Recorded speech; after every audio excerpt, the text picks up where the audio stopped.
screwing the new headmaster's daughter before school starts. Can you imagine what this will do for my reputation? So we meet Sebastian and his sister Katherine, prissy rich socialite asshole teenagers who are really into revenge porn. When I get through with Cecile, she'll be the premier tramp of the New York area.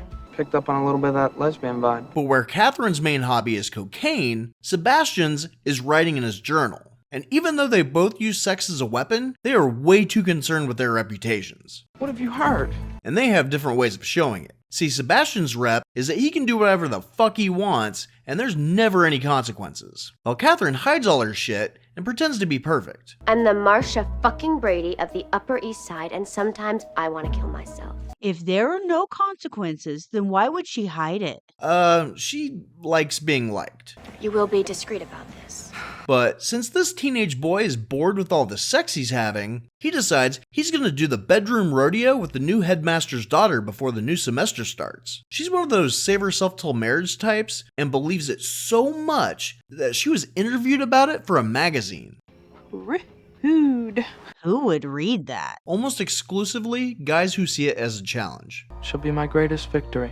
But Katherine doesn't think he can do it, so they make a bet. If he can't conquer the Pink Castle before the new semester, he has to give Katherine his car. But if he can get to know the Jesus girl in the biblical sense, he gets to bone his sister. Ew, his sister? Well, it's his stepsister, so it's only like 65% creepy. I mean, we've done some pretty fucked up shit in our time, but this is... So?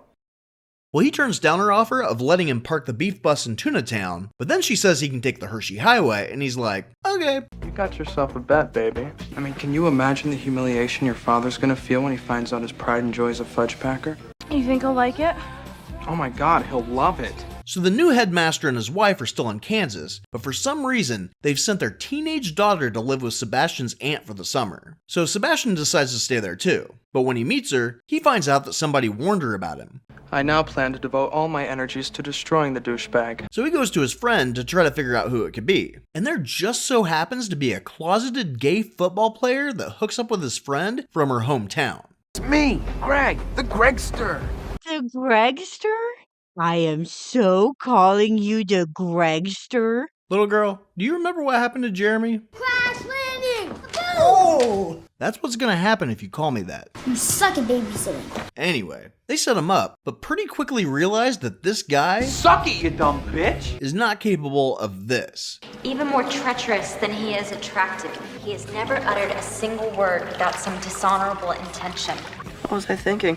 So they blackmail him into helping with Annette. He takes her for a walk on the beach, where he oh so casually talks up this other dude to a pretty girl. Would you be more queer? Annette tells him who warned her about Sebastian, which works out perfectly for Katherine. See, it was this woman whose daughter Katherine's trying to fuck over. Her boyfriend broke up with her over the summer because he wants to date Cecile. So she wanted Sebastian to pop her cherry, so the boyfriend wouldn't want her anymore. But he refused. It's too easy. Now she's resorted to trying to get her to nail her music instructor Ronald instead.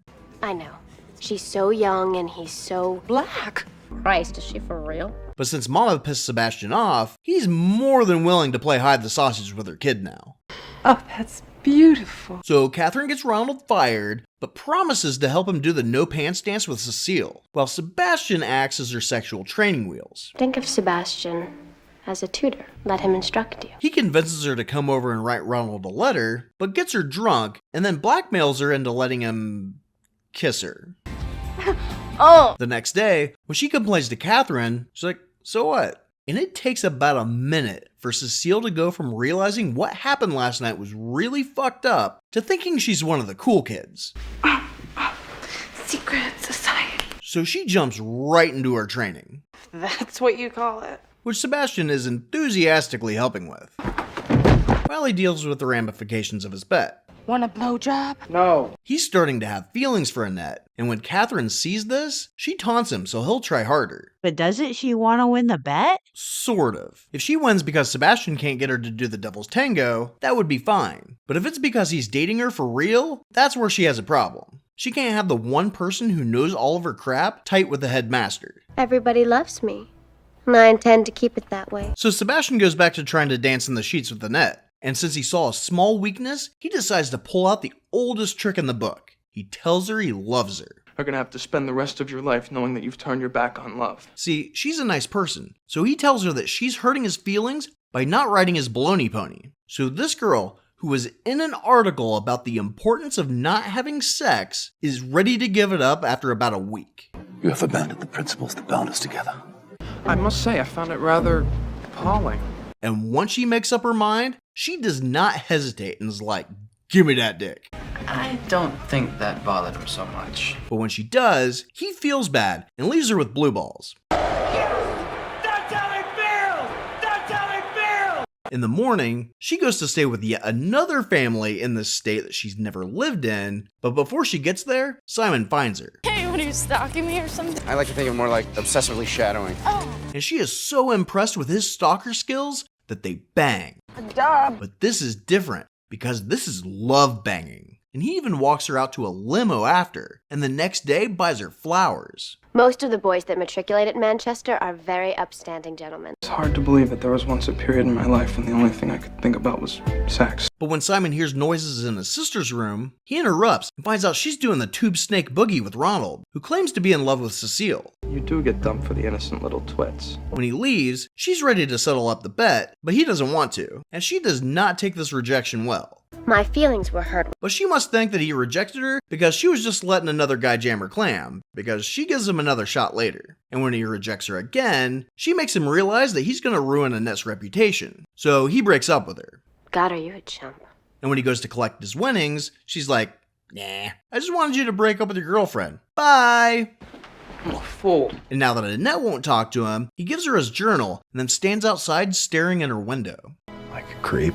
Catherine then calls Ronald and tells him that Sebastian hit her and that he needs to come over so she can tell him something important about Cecile. And the next morning, when Sebastian's walking home from his night of peeping, Ronald is going home to find out if Cecile really screwed Sebastian. I don't think you want to know. And when he runs into him, he's mildly irritated that he believes Sebastian hits women, but when he doesn't deny making bacon with Cecile, who he's totally in love with, he really wants to kick his ass. Now you'd think Sebastian would at least mention that he just found him balls deep in his sister. You're a hypocrite, and I don't associate with hypocrites. But no. So they're fighting, but unfortunately for everyone, Annette decided to stalk Simon home. She sees the two guys fighting next to traffic and thinks, what would be the dumbest thing I could possibly do right now? I know, jump on this guy's back and roll him right into traffic. Moron. Well, Ronald recovers quickly and rolls back to safety, but Annette just stupidly lies in the middle of the road until Simon has to run in front of a car driven by a guy who is like looking at birds or some shit to save her. And he dies. I'm completely fucked up. Yeah, you're completely fucked up. At the memorial service, the entire student body gets a copy of Sebastian's journal, so now everyone knows what Catherine's really like. Little baby's upset by the big bad book. But he had a bunch of people's secrets in it.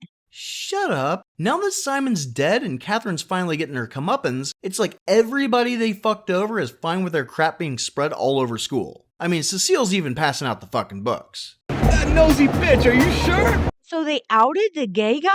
It's the first time I've ever done anything like this. I was just really drunk and blah, blah, blah, blah, blah. Look, even if these idiots couldn't figure out that this dude was gay from some of the very obvious signs, I think he deserves it for having a vanity license plate. Dipshit. We then see Annette drive off in Sebastian's car with the original journal, like a badass. But I'm not sure where she's going because she still has to finish school and she's definitely still in that car. A little melodramatic, don't you think? Are you in or are you out? I want to subscribe. And I don't. What's up your ass? I see your point. Everybody does it. It's just that nobody talks about it. So it's like a secret society. That's one way of looking at it. Not a chance. Oh, come on. Well, I suppose your proposal was only mildly insulting. Okay. Get out! Night, sweet pea. Peace out.